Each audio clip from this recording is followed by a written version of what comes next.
warahmatullahi wabarakatuh. Bismillahirrahmanirrahim. Alhamdulillahirabbil alamin. Wassalatu wassalamu ala sayyidina Muhammadin wa ala alihi wa sahbihi ajma'in.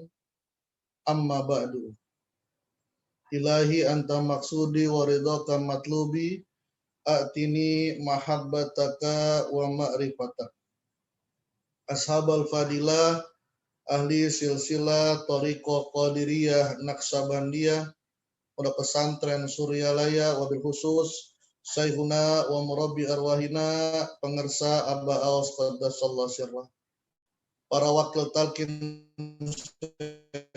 mursyid, Bapak Kiai Haji Anang Asy'ari, Bapak Kiai Haji Mahmud Johnson Al-Maghribi, Al-Mukarram, Bapak Kiai Haji Mahya Al-Bukhari, Bapak Kiai Haji Nur Fahim, Bapak Kiai Samsul Mu'afi, alhamdulillah beliau hadir dari Gresik, Bapak Kiai Haji Imam Sutiono, Bapak Kiai Haji Dr. Faisal Reza, Bapak Kiai Haji Zainal Muttaqin, Bapak Kiai Haji Abi Fauzan Subang, yang kami hormati pemangku manaqib Ibu Haja Silvia Mardiana, Bunda Haja Cahya, Bunda Dr. Sari, Prof. Priyatno, ikhwan akhwat dari di Amerika, Hong Kong, Taiwan, Jeddah, Inggris, Belanda, Malaysia, dan Indonesia. Alhamdulillah dikumpulkan kita dalam manaqib Tuan Syekh Abdul Qadir Al-Jailani. Semoga selalu mendapatkan keberkahan dari Allah Subhanahu wa taala. Dalam huruf Zai bulan Zulqa'dah, dalam kitab Fadhailus Suhur, itu Abah mengartikan huruf za-nya dengan az-zauq, rasa. Dan puncak daripada rasa itu adalah tidak merasa diri kita ini benar sendiri, tidak merasa diri kita ini pandai sendiri, tidak merasa diri kita ini paling segala-galanya. Bahkan Abah mengartikan nur ma'rifatillah azza wa jalla allazi yakzifuhu bitajalliyatihi ila qulubi awliyaih, yaitu nur, cahaya ma'rifatullah yang dimasukkan ke dalam hati para wali-walinya. Ketika cahayanya ma'rifah Allah masuk, maka dia seperti yang Abah katakan, tidak bisa apa-apa, tidak mau apa-apa, tidak mempunyai apa-apa. Bahkan Abah mencontohkan dengan mengutip perkataannya Sayyidina Ali bin Abi Thalib bahwa tidaklah malu seorang yang bodoh bertanya apa yang dia tidak pahami.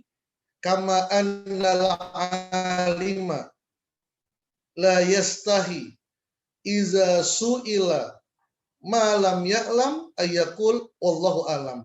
Sebagaimana orang alim, orang yang dikatakan kiai, profesor, doktor, syekh, al-alim, al-lama, ketika ditanya sesuatu yang dia tidak ketahui, dia tidak malu berkata, saya tidak tahu. Tapi wallahu a'lam, sesungguhnya Allah lah yang mengetahui. Berkaitan dengan itu, ada request dari salah satu ikhwan untuk membahas tentang hubungan Syiah dan Sufi. Antara hubungan Syiah dan Sufi. Karena memang banyak orang-orang yang tidak paham dengan Sufi mengatakan ya Sufi itu Syiah. Orang yang ikut Thariqah itu Syiah. Ada kitab namanya Asiyah.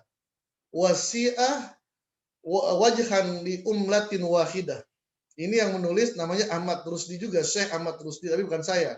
Beliau dari Mekah, dari Saudi Arabia. Beliau menulis As-Syiah As-Sufiyah Wasi'ah wajhan li umlatin wahidah.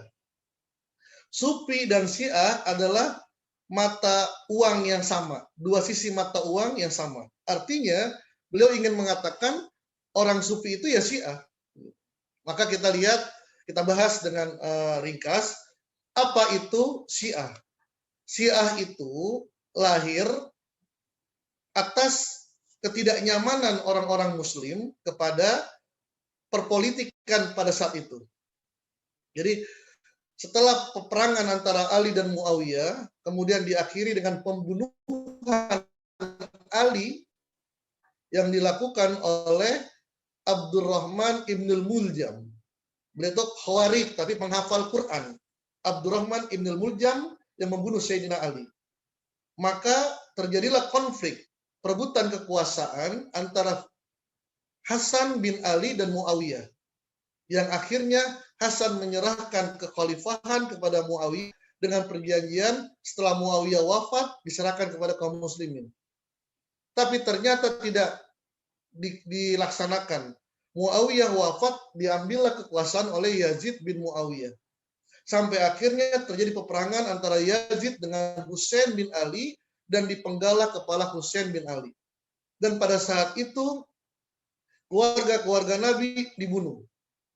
Yang tersisa hanya Ali Zainal Abidin. Atau kita sering sebutkan Ali As-Sajjad. Ali yang ahli ibadah. Beliau hanya fokus dengan ibadah saja. Dari situlah muncul kelompok Syiah. Kelompok Syiah yang akhirnya menjadi sebuah kelompok yang eksekutif. Jadinya kelompok dalam ilmu fikih, kelompok dalam ilmu akidah, kelompok dalam ilmu tasawuf. Baik. Maka sebagian mereka berkata Syiah itu adalah sufi. Apa? Kenapa? Ada beberapa persamaan. Saya mengatakan sama tapi beda. Sama tapi berbeda. Apa? Di antaranya imam daripada kelompok Syiah dan ahli silsilah dalam Thariqah itu hampir sama. Imam dalam Syiah, imam yang 12 dan ahli silsilah dalam Thariqah itu hampir sama. Coba kita lihat. Dari Rasulullah SAW turun kepada Ali bin Abi Thalib karamallahu wajhah. Sama, ini sama kita dengan Syiah. Dari Ali bin Abi Thalib turunlah kepada Hasan bin Ali. Lalu turun kepada Husain bin Ali. Itu kedua putra daripada Sayyidina Ali. Dari situ turunlah kepada Ali Zainal Abidin. Beliau terkenal dengan As-Sajjad. Karena beliau itu setiap hari sholat sampai 1000 rakaat. Dari Ali Az-Zainal Abidin turun kepada Muhammad Bakir. Kalau kita sebutnya Ahmad Al-Bakir. Itu dalam tawasul kita ada. Itu ahli silsilah dan imam Syiah. Ahli silsilah Thariqah dan itu diakui oleh imam Syiah. Kemudian Ja'far As-Shadiq. Nah, kita juga ada tawasulnya dengan Ja'far As-Shadiq. Jadi ahli silsilah dan imam Syiah. Ja'far As-Shadiq itu gurunya Imam Malik dan gurunya Imam Abu Hanifah. Kemudian turun kepada Musa Al-Kazim. Kemudian turun kepada Ali Ridho. Dari sinilah mulai berbeda. Kalau dalam Thariqah, Ali Ridho itu turunnya kepada Syekh Ma'ruf Al-Karhi. Ma'ruf Al-Karhi turun kepada Syekh Sirri As-Sakati. Syekh Sirri As-Sakati turun kepada Junaid Al-Baghdadi. Junaid Al-Baghdadi turun kepada Syekh Asyib sampai kepada Syekh Abdul Qadir Al-Jilani. Tapi kalau orang-orang Syiah dari Ali Ar-Ridho turun kepada Ali Al-Hadi sampai kepada Imam Mahdi. Sama tapi tidak sama. Apa yang tidak samanya? Pertama, imam-imam yang tadi kita sebutkan itu kita memperlakukannya berbeda dengan apa yang dilakukan oleh orang-orang Syiah. Orang Syiah memperlakukan mereka dengan meyakini mereka itu maksum. Dan mereka hanya mengutip pendapat-pendapat itu saja. Seperti misalnya dalam tafsir Majma'ul Bayan, itu saya pakai dalam buku saya, itu yang ditulis oleh Asy-Syaikh At-Tabarsi, itu buku Syiah, tafsir Syiah. Itu seluruh kitab itu hanya mengutip kepada imam-imam itu saja. Tidak mau mengutip kepada yang lainnya. Sedangkan Thariqah tidak hanya mengutip kepada mereka. Thariqah mengutip perkataannya Utsman, mengutip perkataannya Abu Umar, dan Abu Bakar As-Siddiq dan sebagainya. Kemudian perbedaannya adalah kita mencintai Husain, Ali Zainal Abidin, Musa Al-Kazim, Ali Ar-Ridha. Kenapa? Karena mereka juga cinta kepada Abu Bakar, cinta kepada Umar, cinta kepada Utsman. Tapi orang Syiah, mereka mencintai imam-imamnya, tapi mereka membenci Abu Bakar, Umar, dan Utsman, bahkan kepada istri Rasulullah, Sayyidatuna Aisyah radhiyallahu anha. Kalau kita tidak, kita cinta, bahkan kita selalu membaca tawasulnya kepada Abu Bakar, Umar, Utsman, wa Ali, wa baqiyatus sahabati wal karamati wal semuanya, wa tabi'in. Kita mendoakan mereka semuanya. Dalam dunia thariqah tidak ada mulut menghina para sahabat. Abbas sering mengatakan itu. Abu Sahabat mengatakan ashabi kan nujum. Abbas sering mengutip hadis Nabi. Ashabi kan nujum, ini iktadaitum. Para sahabat itu bagaikan bintang. Jangan kalian jelek-jelekan. Walaupun mereka adalah manusia biasa yang mungkin melakukan kesalahan, tapi nggak usah jelek-jelekan. Ini iktadaitum. Kalau kalian mengikuti mereka, maka kalian akan selamat. Ini persamaannya, tapi berbeda. Jadi sikap kita, imamnya sama, tapi kita meyakini bahwa Ali Zainal Abidin tidak benci Abu Bakar, Umar. Kita meyakini Musa Al-Kazim tidak benci pada Abu Bakar, Umar, Utsman, dan Ali dan Sayyidatuna Aisyah. Tapi mereka, orang-orang Syiah yang gulot, yang sesat, saya tidak mengatakan orang Syiah semuanya, karena nanti ada Syiah yang baik juga, nanti pembahasannya agak panjang. Syiah yang gulot lah, itu meyakini imam mereka benci kepada Abu Bakar, Umar, Utsman, dan Sayyidatuna Aisyah radhiyallahu anhum. Kemudian persamaannya adalah diantaranya amaliyah. Amaliyah kita, yaitu tawasul. Tawasul. Orang-orang Syiah suka bertawasul. Begitu pula kita suka tawasul. Sampai akhirnya mereka mengatakan, ya sama kalau begitu. Kita katakan berbeda. Tawasulnya kita bukan hanya kepada mereka saja. Tapi kita bertawasul adalah mengirimkan, menitipkan, tawasul kan intinya gitu, menitipkan doa kita kepada orang-orang yang mulia. Yang kata Allah, la yasabanna alladzina qutilu fisabilillah amwat bal ahya.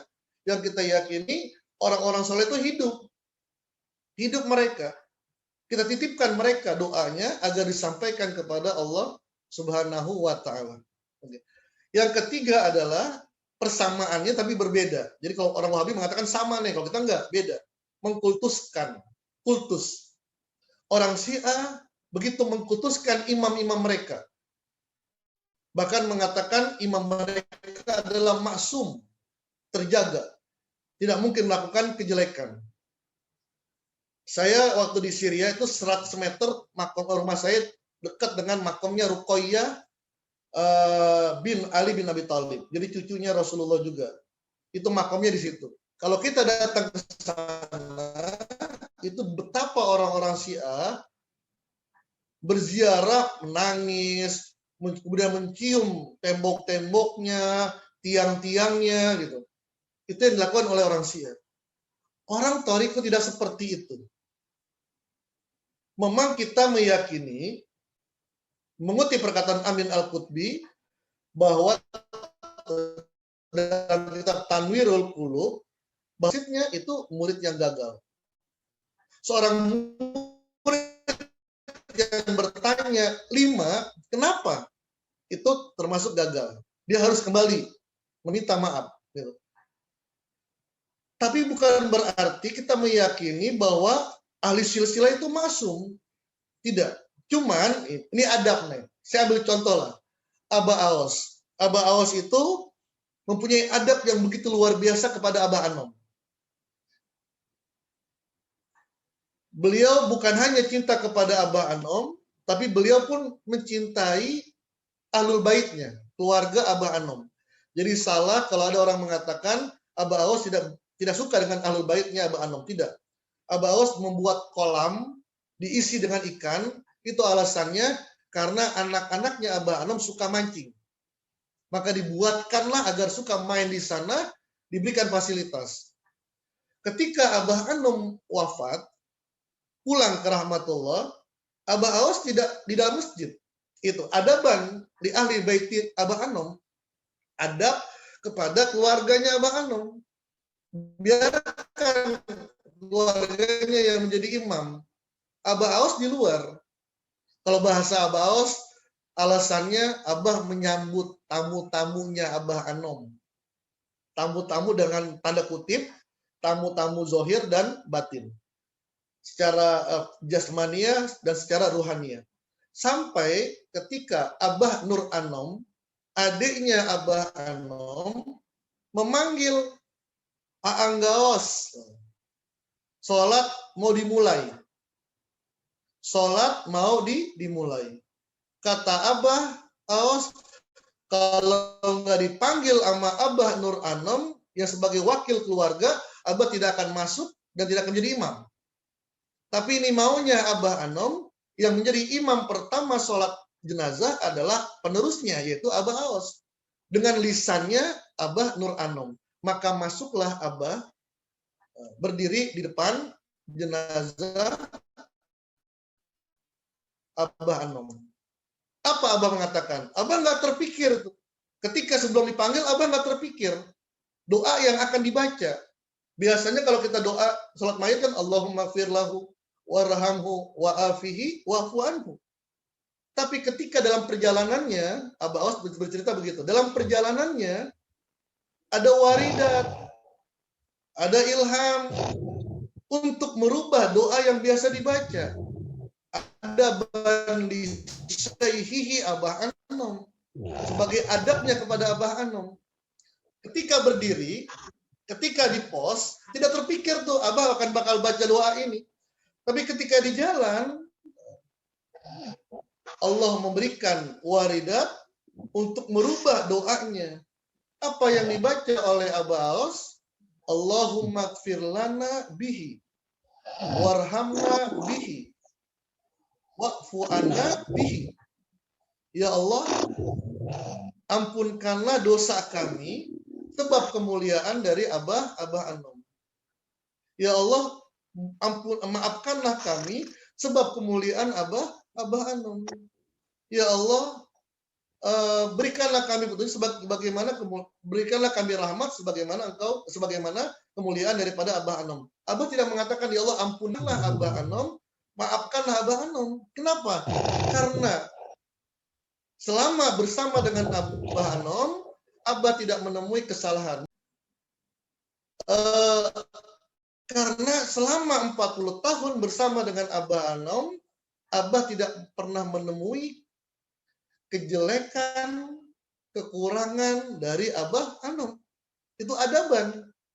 Pernah saya ngomong begini di depan Abah, dan itu salah, dan saya ditegur. Wajarlah, saya orang bodoh berbicara dengan gudangnya ilmu. Ketika saya salah, wajar. Saya mengatakan begini, kita nggak mau tahu dengan kesalahan guru mursyid. Ternyata salah. Kita nggak usah tahu, nggak usah mau tahu. Kita tutup mata dengan kesalahan guru mursyid. Itu salah. Kata Abah Anom, kalau perkataan itu artinya meyakini guru mursyid melakukan kesalahan juga. Oh ya Allah, saya minta maaf dengan Abah, minta maaf Abah. Gitu. Harusnya bagaimana? Saya tidak mengetahui kesalahan, kealpaan, kekurangan yang dilakukan oleh guru mursyid. Maka saya meyakini guru mursyid adalah yang bisa membawa kepada manfaatnya. Assalamualaikum warahmatullahi wabarakatuh.